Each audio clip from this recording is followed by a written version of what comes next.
स्वीकार हो। साहब दीदी के चरणों में प्रणाम करती हूँ, मेरा प्रणाम स्वीकार हो। जितना गुरु बैठक में गुरु भावना आए हुए सबों में प्रणाम करती हूँ, मेरा प्रणाम स्वीकार हो।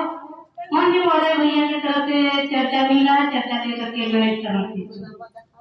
ये भाई बहन दीदी दीदी अभी हम सब गुरु भाई बहना कितने सौभाग्य की बात है दीदी कि इस मासिक चर्चा में भले बुराए किस लिए दीदी आए कि हमारा साहब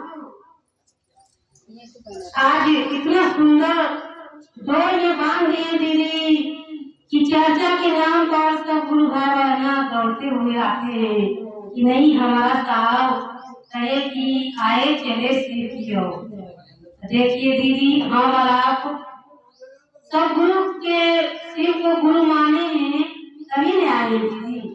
आज हम और आपको कहते हैं घूमर की पट खोल दो, आज शिव गुरु मिले हैं। देखिए दीदी हमारा साहब भैया ने इस घूमर को पट खोल दिए हैं और हम और आपको एक दूसरे गुरु भाई बहना से गप करते हैं।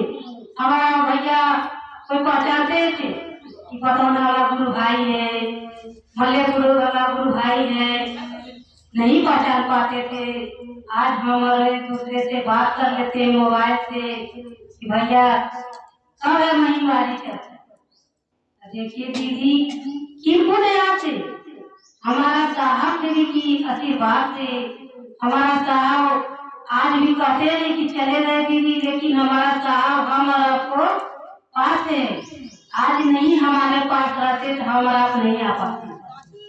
आए कैसे कि हमारा साहब आते हैं, दीदी की आशीर्वाद बरसाते हैं, तो हमारा आप आकर के सुनते हैं कि हमारा भैया कौन सा चर्चा कर रहे हैं, कौन सा भजन कर रहे हैं। तीन सूत्र के माध्यम हमारा भैया ये कहते हैं कि जो अच्छे बात करे उसको अपना मन में उतारिए और जो खराब लगे वहीं पर छोड़ दीजिए। तो देखिए दीदी सचमुच हमारा साहब जो तीन सूत्र अभी भी साहब चर्चा करते हैं, मोबाइल में सुनिए एक एक बात को हमारा साहब करते हैं और सुनने का तो साहब कितना ही दिए हैं, लेकिन कहते हैं कि नमन कीजिए।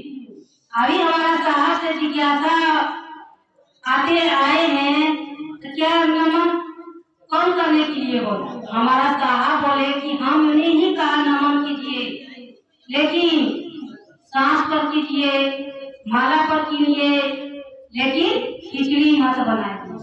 खिचड़ी अगर बनाइएगा तो खिचड़ी में आग पड़ जाएगा चोखा अचार पापड़, लेकिन नमक शिवाय की तीन नमक शिवाय जो है एकदम बिल्कुल ढंग करने के लिए करिए, लेकिन कोई उसमें रोक नहीं टोक नहीं है। सांस पर तोड़ तोड़ के कीजिए। अभी भैया बताएंगे, दीदी भी बताएंगे कि तोड़ तोड़ कीजिए, लेकिन नमन करते रहिए। दया तो करते हैं, हमारा साहब क्या कहे कि दया मांगिए, नहाइए धोइए मत, लेकिन दया मांगिए। दया क्या मांगना चाहिए कि आप मेरे गुरु है, मैं आपको मुझके पर दया करें, यही मांगना है दीदी कि हम आप इतना दया मांगते हैं कि हमारा गुरु दे नहीं पाते। अगर हमारा गुरु से दया मांगेंगे इतनी भाव से प्रेम से तो क्या करेगा। हमारा शिष्य को क्या चाहिए हम देने के लिए तैयार है, लेकिन देने के लिए जो जानेंगे सब। और दूसरा है कि गप करना, गप के लिए दीदी हम और आप कितने पहले एक दूसरे की गप कर लेते थे। तो देखिए दीदी अभी हमारा साहब क्या कहे, गप में अपना गुरु के बात, अपना गुरु की बात कीजिए और करने में इतना आनंद आते हैं दीदी, दूसरे गप करने में कोई भी विचार नहीं आता। चाहे हमारा गुरु के गप होते हैं मन टिकता है, दूसरे गप होता है मन टूट जाता है, नहीं हमारा मन यहाँ नहीं लगेगा।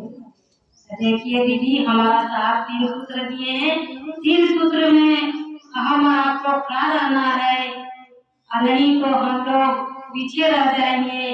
कहते हैं आगे में आगे पीछे में खड़े दीदी, आगे बढ़ेंगे जल जाएंगे, पीछे बढ़ेंगे कूद जाएंगे।